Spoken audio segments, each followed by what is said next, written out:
सगळ्यांना आग्रहाचे विनंती आहे, मराठा असो किंवा धनगर असो, तुम्ही शांततेनं घ्या. आपण बसून त्याच्यावरती काय विषय आहे त्याच्यावरती तोडगा नक्की काढू. कारण आपण मराठा समाजाने, धनगर समाजाने आपल्याला कोणी तोडण्याचा प्रयत्न करतंय का, असा काही डाव असू शकतो का या माध्यमातून, याच्यावर सुद्धा बारकाईनं लक्ष ठेवलं पाहिजे. मग तो विषय कुठलाही असो, तो भूमचा असो किंवा तो आपल्या कळमचा असो किंवा कुठलाही असो. आणि आता आजचं कालचं झालेलं तुम्ही म्हणताय ते अंजनगावचं, तिथल्याही बांधवांना, माझ्या मराठा धनगर दोघांनाही आव्हान आहे की कुठल्या तरी नेत्याचं ऐकून कोणीतरी काहीतरी काय म्हणते त्याला, ती भडक अशी प्रतिक्रिया देईल आणि तेढ निर्माण करत, तर नेत्याला याची गरज नसती.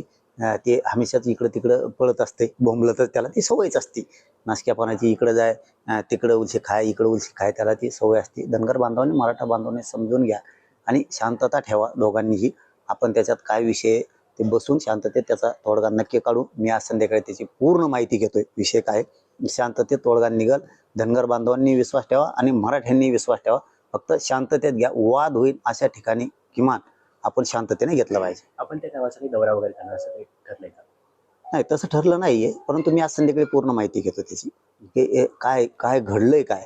मी सकाळी माहिती घेणार होतो, परंतु अचानक ही फोन आल्यामुळं मग इकडं अंत्यसंस्काराला यायला लागलं. मी आज संध्याकाळी पूर्ण माहिती घेतो. पण माझं हात जोडून आव्हान आहे धनगरांना पण, मराठ्यांना पण, दलित मुस्लिमांना पण, शांततेत राहावा. आपण बसून बोलून घेऊन तोडगा काढून व्यवस्थित सगळं पार पाडूयात. कुणीतरी येईल, एखादी बजबजपुरी वळवळ करून माघारी जाईन पुन्हा, आणि विनाकारण वादंग निर्माण करत. सामान्य मराठ्यांनी, सामान्य धनगरांनी समजून घ्या. शांततेत ते सगळं समजून घेऊन 100% आपण त्याच्यावरती तोडगा काढू. मराठ्यांनी समजून घ्या शांततेत, आणि धनगरांनी समजून घ्या.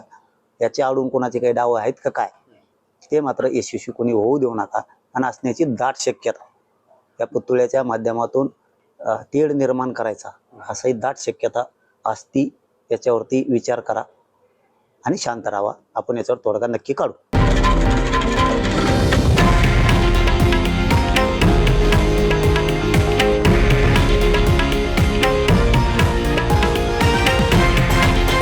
हे आहे देशातील नंबर 1 न्यूज नेटवर्क आणि आपण पाहत आहात TV9 मराठी, एकमेव.